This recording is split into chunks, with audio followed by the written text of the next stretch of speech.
A judge openly insulted Karoline Leavitt in court, only to find himself handcuffed minutes later by Attorney General Pam Bondi. Karoline Leavitt stepped into the courtroom with confidence, her sharp eyes and poised demeanor leaving no room for underestimation. At just 27, she had already made history as the youngest White House press secretary, and today, she was representing the Trump administration in a high-profile corruption case. The defendant, Robert Mitchell, a wealthy developer with deep political ties, stood accused of funneling public funds into his private projects. From the bench, Judge Edward Thornton observed her with cold caution. He was known for his sharp tongue and unpredictable rulings. Hours earlier at the White House, Pam Bondi had warned Leavitt about him. "There's something shady about Thornton," she had said. "Be careful with him." Leavitt approached the plaintiff's table, a thick stack of documents in hand, fraudulent invoices, suspicious transactions, and a signature that raised questions. The jury, reporters, and Mitchell, who wore a confident smirk, watched her every move. Then, Thornton spoke, his voice calm, yet commanding. "Miss Leavitt, I must ask, what is the White House's intent in sending someone as young as you here? This is a courtroom, not a press room." A brief silence followed before Mitchell's defense attorney let out a faint chuckle. Thornton continued, his deep voice resonating with the authority of a veteran judge. "I trust you've come prepared. This is a place of law, and I expect you to bring grounded arguments." He tapped his hand lightly on the bench, his gaze fixed on her, a silent reminder of who controlled the courtroom. Leavitt nodded slightly, resting her hand on the documents before her. "Your Honor," she replied, her voice clear and firm, cutting through the murmurs from the back rows. "I'm here to present the truth. Robert Mitchell embezzled millions in public funds, and I have the evidence to prove it." She opened the file, pulling out a bank statement marked in red. This financial record from Mitchell's company shows a $5 million transfer from public funds to a personal account, far exceeding the approved amount. Thornton furrowed his brow, crossing his arms over his chest. His calm demeanor masked a hint of skepticism. "Financial records," he said evenly, "are something this court has reviewed in many cases before. I expect you to clearly explain what these numbers mean rather than just displaying them." A small laugh came from the defense attorney, a middle-aged man in a gray suit with neatly combed hair. Robert Mitchell sat beside him, hands clasped, a smirk tugging at the corner of his mouth, as if he still believed everything was under control. Leavitt took a deep breath, steadying herself. She knew Thornton was testing her, subtly but pointedly questioning her confidence. "Your Honor, this $5 million transfer has no legitimate documentation to support it. Furthermore, we have witness testimony confirming that Mitchell used these funds for personal gain." She held up the paper, locking eyes with Thornton.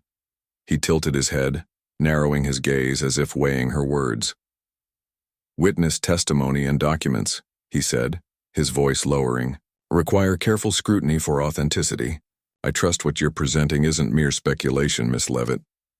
He tapped his hand lightly on the bench again, his gaze sweeping the room. "Proceed, but I expect clarity and focus." The courtroom grew tenser. A female juror in the front row, dressed in a dark blue jacket, frowned at Thornton, seemingly sensing the rigidity in his tone. A reporter whispered to a colleague, "He's giving her a hard time." But Leavitt didn't waver. She set the bank statement down and pulled out a contract signed between Mitchell's company and the City Planning Commission. "Your Honor, this contract lists the project cost as $2 million, but the actual transfer was $5 million. This discrepancy isn't random. It's evidence of fraud." Thornton interrupted, his voice sharp. "Miss Leavitt, I must ask you to be cautious with such accusations.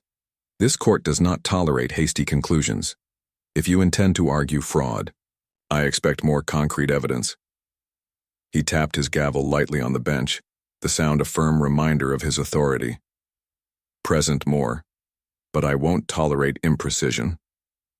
Leavitt stood firm, her gaze unwavering. Thorne was trying to maintain control, forcing her to justify every minute detail, but she hadn't come here to back down. "Your Honor," she said, her voice sharp yet respectful. I respect your demand for precision. I propose the court closely examine these documents, and if necessary, I am prepared to request an independent audit to verify them.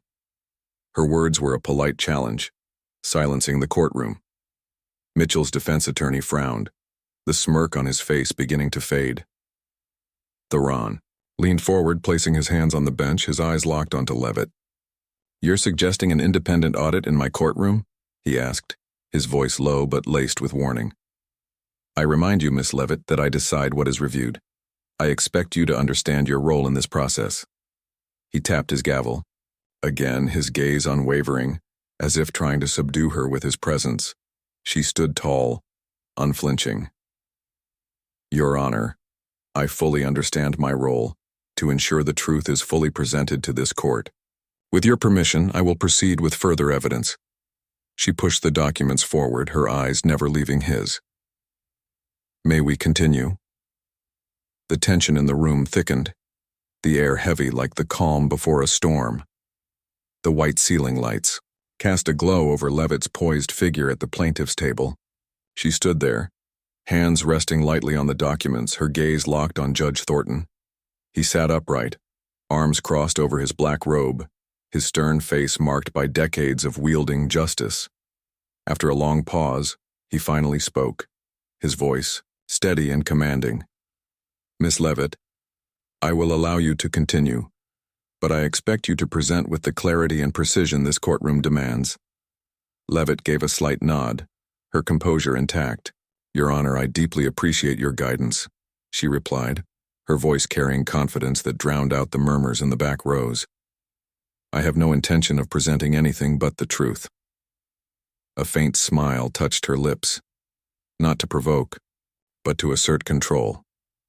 A female juror in the dark blue jacket shifted in her seat, her gaze moving between Thornton and Leavitt, as if weighing who truly held the upper hand. Thornton tapped his fingers lightly on the bench, his eyes narrowing. "The truth is what this court always seeks," he said evenly, though his tone carried caution. "I have been in this position long enough to distinguish between grounded arguments and baseless accusations. Proceed, but I will not tolerate conjecture." His gavel echoed, steady and deliberate, a reminder of his authority. Leavitt took a slow breath, steadying herself. She knew Thornton wasn't just controlling the courtroom, he was testing her, pushing her to defend every claim under his scrutiny. She opened a file and pulled out a subcontract marked in red ink. "Your Honor, I present this contract, signed between Robert Mitchell's company and a non-existent contractor. This document conceals a $3 million transfer into his personal account." She held it up, her voice calm yet weighted with significance. "We have bank records confirming this transaction." The courtroom stirred. The female juror in blue leaned forward, her eyes widening. At the defense table, Robert Mitchell clenched his hands, his confident smile twisting into something uncertain. His attorney, the man in the gray suit, abruptly stood. "Objection, Your Honor, this document has not been fully verified before this court." His voice was firm, but it lacked its usual certainty, as if he felt the rising pressure. Thornton raised a hand, signaling the attorney to sit, his gaze never leaving Leavitt. "Miss Leavitt," he said, his voice low, carrying weight. "This court demands all documents be clearly authenticated before consideration. I expect you can provide the lawful origin of this evidence, not just rely on numbers." His gavel tapped lightly, a small sound but a powerful reminder of his control. "Explain clearly if you can." Leavitt didn't waver. She set the contract down and pulled out a transaction statement bearing a digital bank signature. "Your Honor, I respect your demand for authenticity. This evidence was legally obtained by the Justice Department and meets all legal standards. I believe it addresses your concerns." She held it up, her eyes steady. "If I may ask, do you believe these documents require additional review, or shall I proceed?" Thornton leaned forward, his hands pressing onto the bench, his sharp gaze narrowing. "Are you questioning my process, Miss Leavitt?" he asked, his voice quiet, but brimming with warning. "I remind you that all evidence presented in this court must meet strict legal standards." I will not accept any squared with his. Your Honor, I fully understand the gravity of my claim, she said, her voice steady but charged with purpose. And I do not make baseless accusations. This document was obtained through proper legal channels, and I have supporting evidence to authenticate its origin. The murmurs in the courtroom swelled, then hushed as Thornton's stare bore into her. He gripped the bench, his fingers pressing into the polished wood. Miss Leavitt, he said slowly, his voice laced with controlled restraint. If you intend to proceed down this path, you had better be prepared to substantiate every word. She met his gaze without hesitation. That's exactly what I intend to do. The silence stretched, thick with unspoken tension. The reporter in the back scribbled furiously. The female juror in blue sat rigid, her fingers gripping the armrest of her chair. Thornton exhaled through his nose, his jaw tightening.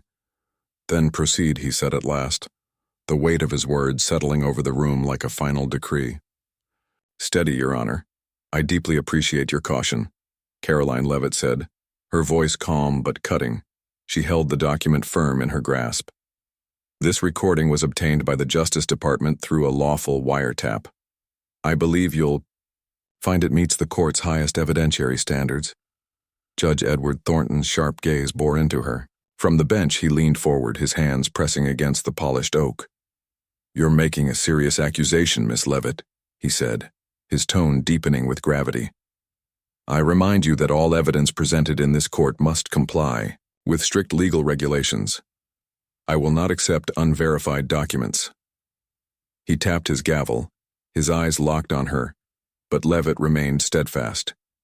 She could sense him trying to maintain control, but Jake's message had changed everything. Your Honor, she continued, her voice low but forceful, if you doubt the document's authenticity, I propose pausing the trial for an independent agency to verify it. A step, I believe, that will ensure the fairness of these proceedings. Her words sliced through the courtroom like a blade. Thornton exhaled sharply, leaning back in his chair. His fingers drummed against the bench.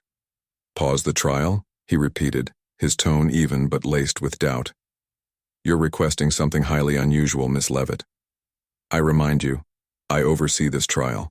I decide when such actions are necessary. Another tap of his gavel. His gaze swept the room, a silent assertion of authority. Leavitt stood still, meeting his eyes directly. Memories of past cases twisted by powerful judges flashed through her mind. Thornton was no exception. He had presided over dozens of high-profile trials, but his reputation had its cracks. She turned the document over again, comparing the signature to another in the file. There was no doubt. Thornton himself had signed it 3 months ago. Looking up, she held his gaze. Your Honor, I believe we need to discuss this further, she said, voice steady. And I have a feeling the next piece of evidence will make you reconsider. A suffocating silence settled over the courtroom. The only sound was Judge Thornton's heavy breathing from the bench. Karoline Leavitt remained unwavering at the plaintiff's table, holding the damning document with his signature, a clear link to Robert Mitchell. Her warning hung in the air. Thornton sat still, his hands gripping the bench, his narrowed eyes fixed on her with cold calculation. He said nothing, but the tension was palpable. He was facing a dangerous moment. Leavitt steadied her breath. This wasn't just about the case. It was about the integrity of the administration she represented. She placed the document on the table and, with deliberate precision, withdrew the call transcript from the file. Your Honor, she began, her voice cutting through the silence. I have presented your signature on the contract, transferring $3 million to Mr. Mitchell, and asked you to explain. Since you haven't, I will let your own words clarify the matter. Thornton leaned forward. Miss Leavitt, proceed with caution, he warned, his voice carrying weight. This court is no place for baseless accusations. Any evidence you present must meet legal standards. A light tap of his gavel punctuated his words. Leavitt did not waver. She raised a hand, silencing any further interruptions, and turned to the court clerk. Sir, please prepare the recorder. I want every person in this courtroom to hear these words clearly." The courtroom held its breath. A female juror in a blue jacket leaned forward, eyes wide. At the defense table, Robert Mitchell bowed his head, his hands trembling. His attorney shot to his feet. "Objection, Your Honor. This does not follow legal procedure." But Thornton merely raised a hand, silencing him. His attention remained locked on Leavitt. "Miss Leavitt," he said, voice low, a final warning laced within it. "If you intend to present a recording, I expect it to meet the highest legal standards. I will not tolerate any attempt to undermine this trial's fairness." He leaned back, arms crossed over his chest, his expression unreadable. Leavitt gave a faint smile, not of defiance but of quiet control. "Your Honor, I deeply appreciate your caution," she repeated, her voice unwavering. "This recording was obtained by the Justice Department through a lawful wiretap. I believe you'll find it meets the court's highest evidentiary standards." The weight of her words settled over the courtroom. The moment of reckoning had arrived. "The standards you require." Leavitt nodded to the clerk, who swiftly placed the recorder on the table and pressed play. A faint static crackled before Judge Thornton's deep, authoritative voice filled the courtroom. "Don't let her find those contracts. If she gets evidence, I'll make it disappear before it reaches the court." The courtroom erupted. Stunned murmurs rippled through the gallery. A reporter in the back gasped, "Oh my God," before a colleague yanked him down. A female juror in a blue jacket clamped a hand over her mouth, her wide eyes flickering from shock to fury. A male juror with salt and pepper hair slowly shook his head in disbelief. At the defense table, Robert Mitchell's head snapped up, his face ashen. His panicked gaze darted to his attorney, who sat frozen, unable to mask the creeping dread in his expression. But all eyes inevitably turned to Thornton. The judge sat rigid, his hands gripping the edge of the bench. His flushed face drained to a ghastly pale. "That recording..." His voice was hoarse, strained, but he fought to maintain his composure. "I demand its origin be reviewed. This court cannot accept evidence without full verification." He tapped his gavel, but the sound was weak, lacking the force of control he once wielded. Leavitt seized the moment. "Your Honor, I deeply respect your request," she said, her voice sharp yet measured. "But this recording has already been verified by the Justice Department." She stepped forward, unwavering. "Who were you speaking to in that call, and why were you attempting to conceal evidence in the very case you're presiding over?" Thornton shot to his feet, his hands bracing the bench. His voice dropped an octave laced with warning. "Miss Leavitt, I warn you," he thundered, his eyes flashing with rare, unfiltered anger. "I will not allow any action that undermines this trial's fairness. I demand a pause on presenting this recording until an independent agency verifies it." He slammed his gavel harder, the echo reverberating through the tense air. A last desperate attempt to reclaim authority. Leavitt didn't flinch. "Your Honor," she said, her voice controlled yet forceful, "if you question its authenticity, I welcome verification. But let's return to your signature on this contract." She lifted the document once more, holding it in clear view. "Would you like to explain why your signature appears on an illegal transaction, or shall we let the jury decide for themselves?" Thornton's breath came heavy, his chest rising and falling like a cornered animal's.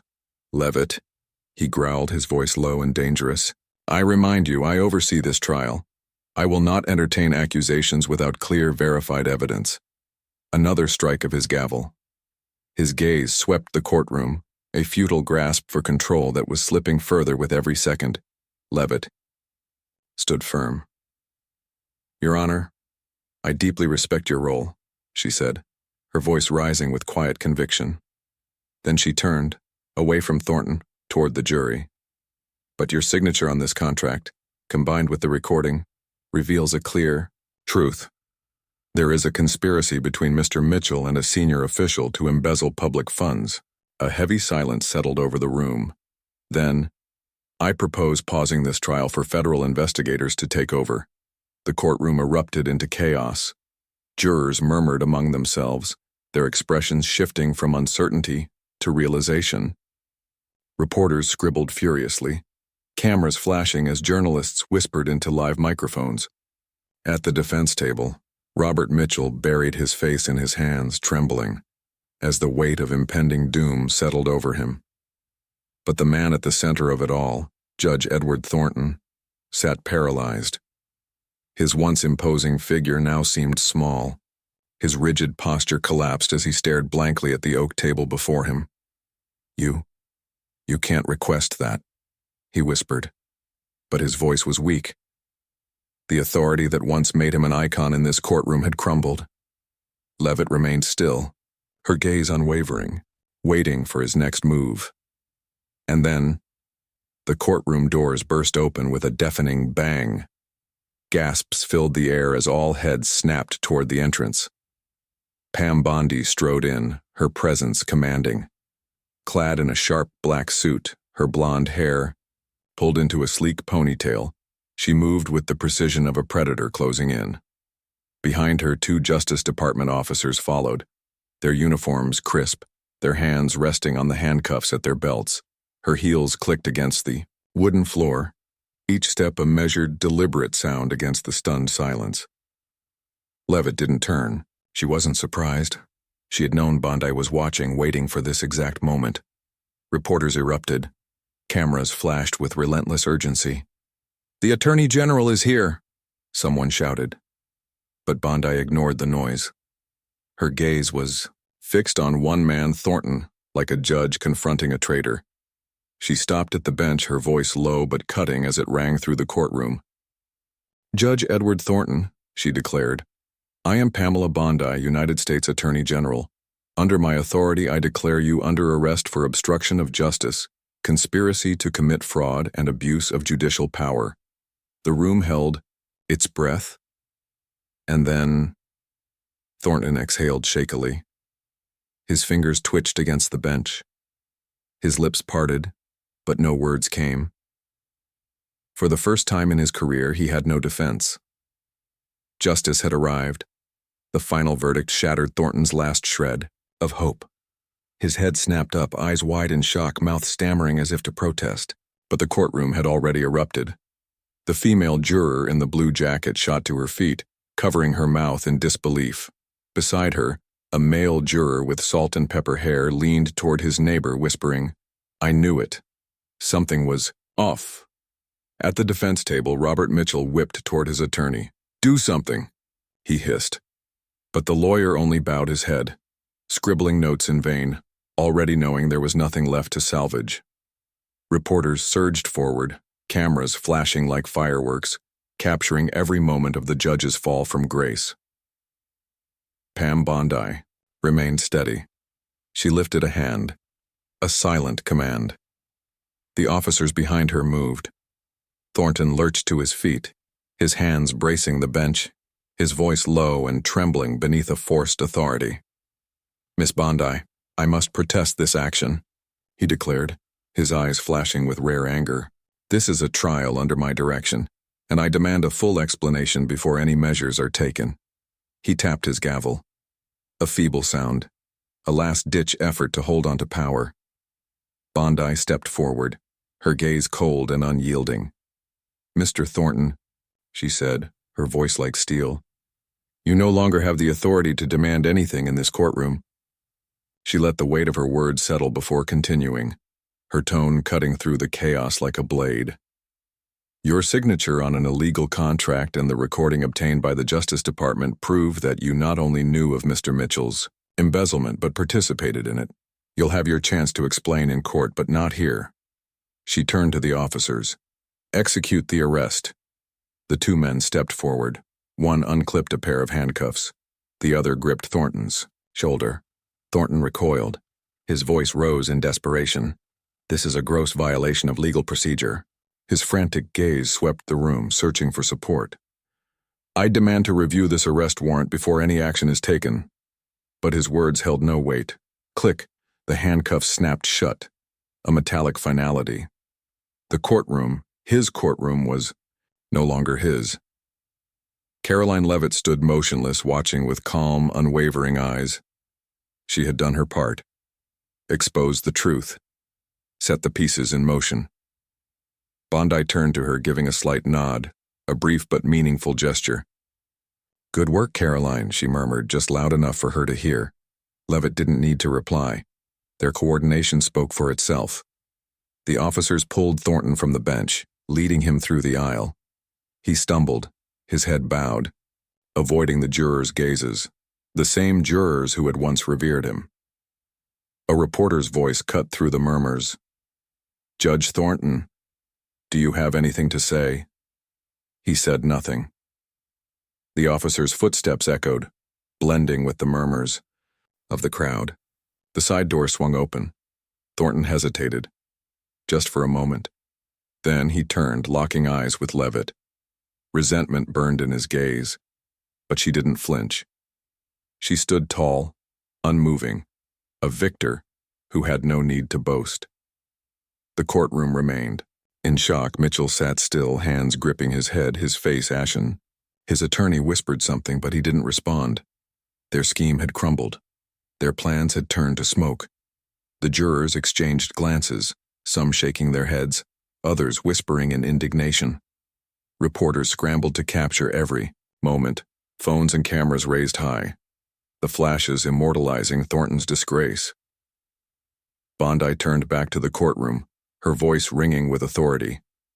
"This trial is paused until a new judge is appointed," she announced. "The Justice Department will continue investigating to uncover the full truth. Justice will be served, no matter who is involved." Then her gaze shifted to Mitchell. The man was practically sinking into his seat. "Mr. Mitchell," Bondi said, her tone cool but firm. "I suggest you prepare yourself. We're not done." A fresh wave of murmurs rippled through the room. Mitchell's breathing quickened. Bondi ignored the noise. She stepped closer to Leavitt, placing a firm hand on her shoulder. "You made history today," she said, her voice warm but steady. Thornton thought he was untouchable. "You proved otherwise." Leavitt nodded, her expression sharp, her posture unwavering. "Thank you," she said, her voice measured. "But we both know you're the one who sealed it." The side door shut behind Judge Edward Thornton. The sound of handcuffs rattling was the last echo of his once powerful career. Karoline Leavitt remained at the plaintiff's table, her hand resting lightly on the documents that had changed everything. Pam Bondi, after overseeing Thornton's removal, gave her one final nod before exiting with the officers. But the tension in the courtroom didn't settle. It ignited. Robert Mitchell sat frozen, his hands clenched in his lap, his skin the color of paper. His attorney, once confident, now ghostly pale, stared at the table, gripping his pen with white-knuckled fingers. The trial wasn't over. Justice had only just begun.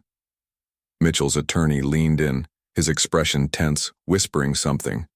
But Mitchell didn't respond. His panicked eyes darted around the room, scanning for an escape, a lifeline, anything. Then in a desperate burst he shouted, "I'll cooperate. I'll tell everything, I swear."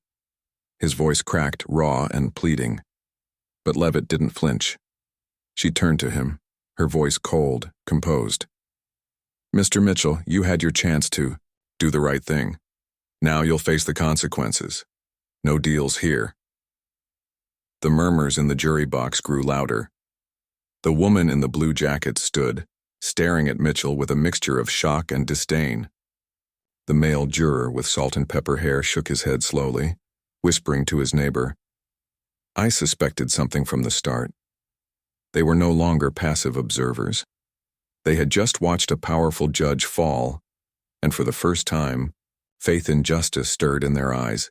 The press erupted. Reporters scrambled like a swarm of bees from a broken hive, cameras flashing relentlessly, phones raised to capture every moment. "Send it now," one journalist barked. "Thornton arrested. In court, this is front-page news." Another fired off a post on Karoline Leavitt exposes Judge Thornton's conspiracy. Pam Bondi cuffs him on the spot. Justice prevails. Within minutes, the story exploded across social media. Thousands of likes, comments flooding in. Leavitt and Bondi are an unstoppable duo. Finally, justice is served. Leavitt glanced at the crowd, knowing this moment would reach far beyond the walls of the courtroom. She turned back to the table, gathering her documents with quiet precision. A court clerk, a middle-aged man with round glasses, approached hesitantly, his voice unsteady. "Miss Leavitt, I've never seen anything like this. Do you need me to record anything else?" She gave him a faint, reassuring smile, resting a hand on his shoulder. "Just write it all down as it happened," she said. "The truth is enough." He nodded and returned to his desk, still visibly shaken.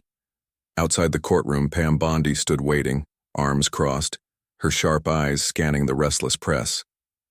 When Leavitt stepped out, Bondi motioned her over. "You shook the system today," Bondi said, her voice low but firm.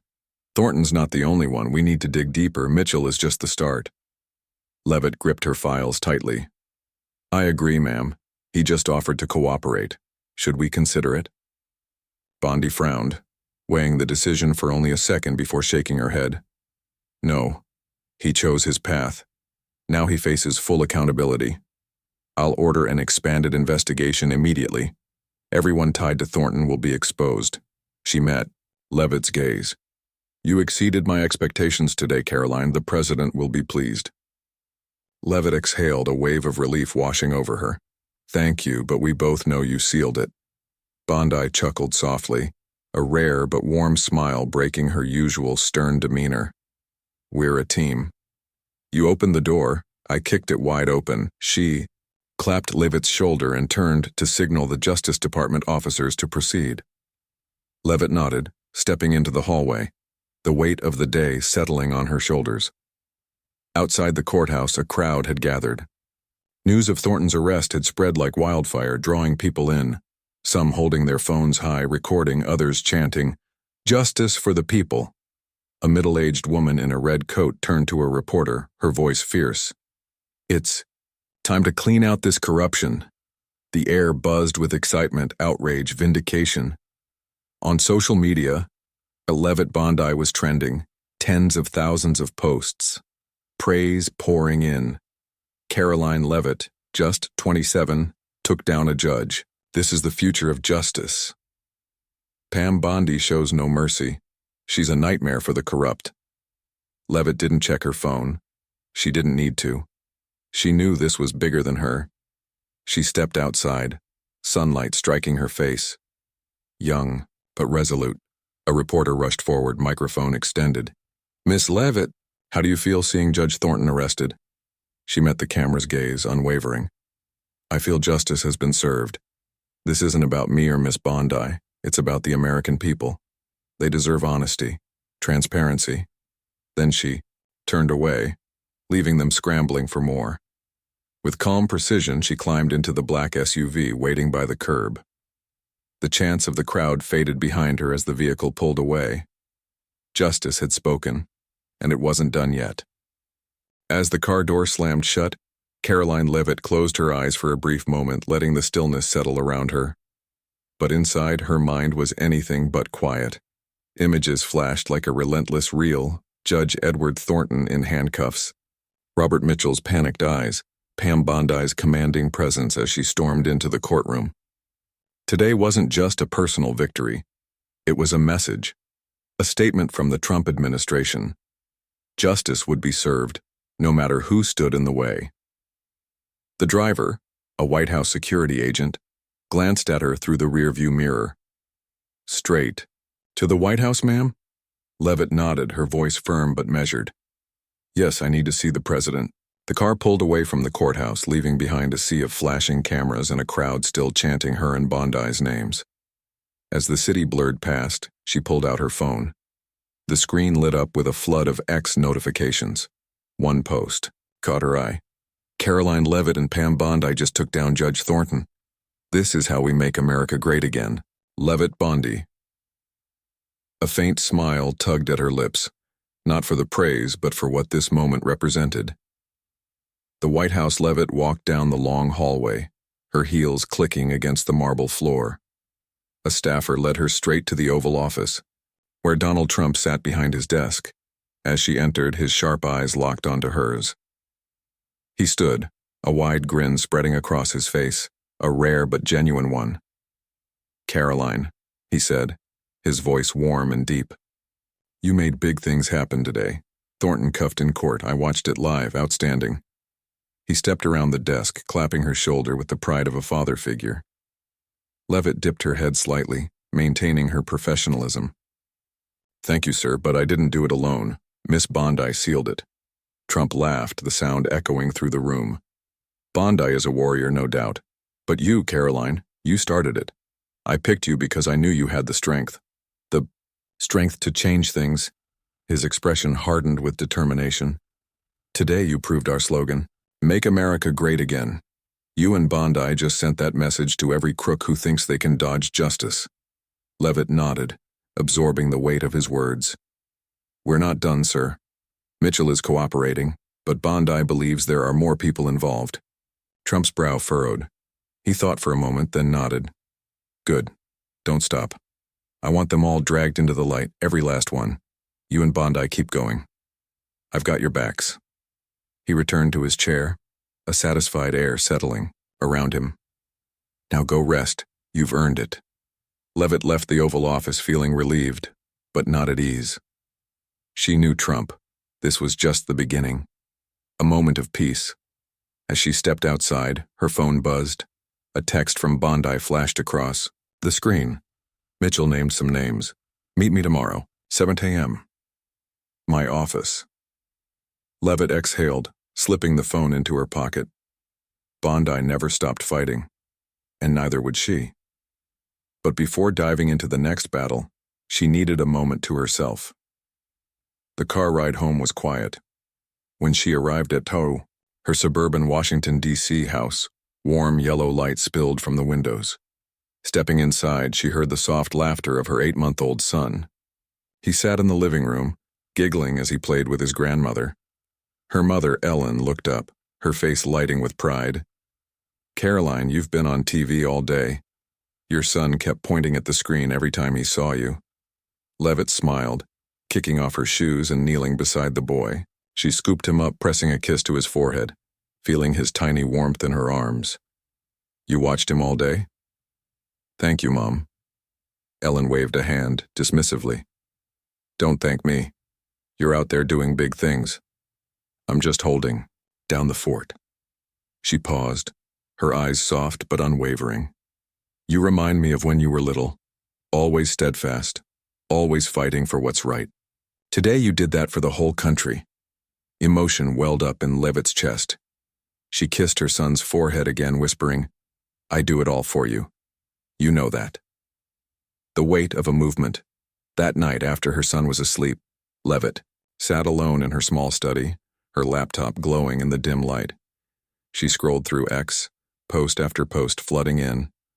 Thousands of people talking about the case, about her, about Bondi, about Thornton. One post made her pause. "Karoline Leavitt isn't just a press secretary. She's a symbol of a new generation proving that youth can change the system." She stared at the words, letting them sink in. Then her mind drifted back to Mitchell, to the names Bondi would reveal in the morning, to the pressure of her role. Being press secretary wasn't just about speaking to the public. It was about standing up for what she believed in, even when the whole world was watching. She stood and stepped onto the balcony, gazing out over the Washington skyline. A cool breeze swept through her hair, carrying a strange mix of freedom and responsibility. Her mind flashed to Thornton being led away, his glare burning with resentment, and his final words echoed in her head. "I demand a full explanation before any measures are taken." Judge Howard Gates's deep voice rang through the courtroom, clinging to the weight of his authority. But it was an empty demand. He had already lost. Karoline Leavitt wasn't afraid, never had been. Yet she knew the road ahead would be anything but easy. Her phone buzzed again. Another message from Bondi. "Mitch's list is longer than I thought. Tomorrow, 7 a.m. Be ready. The bigger fight's coming." Leavitt's response was swift. "I'll be there." She pocketed the phone and inhaled deeply, the crisp night air filling her lungs. Her mind drifted to Trump, his promise of a more transparent America. to her son sleeping peacefully in the next room, to the future she wanted him to grow up in. Today was a victory, but it wasn't the end. It was only the beginning. She stepped back inside, shutting the balcony door behind her. Determination burned in her eyes. Tomorrow, she and Bondi would push forward. Thornton had fallen. Mitchell was talking, but others were still out there, those who thought they could outrun justice. Leavitt smiled. Cold, confident. They wouldn't stay hidden for long. She and Bondi would find them, one by one, and justice wouldn't stop. The fight against corruption. The story of Judge Gates's downfall isn't just a fictionalized drama. It reflects real issues in American society today: corruption in power structures, distrust in judicial systems, and the role of individuals willing to stand against them. Karoline Leavitt, a young press secretary, goes head-to-head with Gates, a judge who abuses his authority to protect Charles Lawson, a public funds embezzler. But Leavitt, with the relentless support of Attorney General Pam Bondi, exposes the corruption, leading to Gates's dramatic arrest in court. It's a powerful message. No one is above the law. Leavitt's meticulous presentation of hard evidence, from BWO, signed documents to recorded conversations, demonstrates that truth, when wielded with precision, can cut through even the strongest defenses. The explosive public reaction, amplified by social media, mirrors today's reality.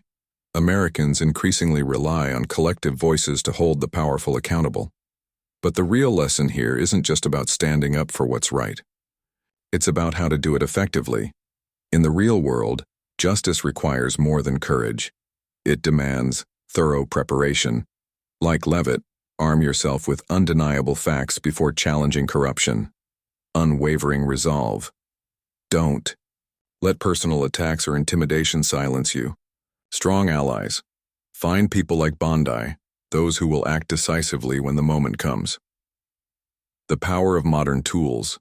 Social media isn't just noise, it's a weapon for truth, as seen with the viral hashtag #JarnLeavittBondi.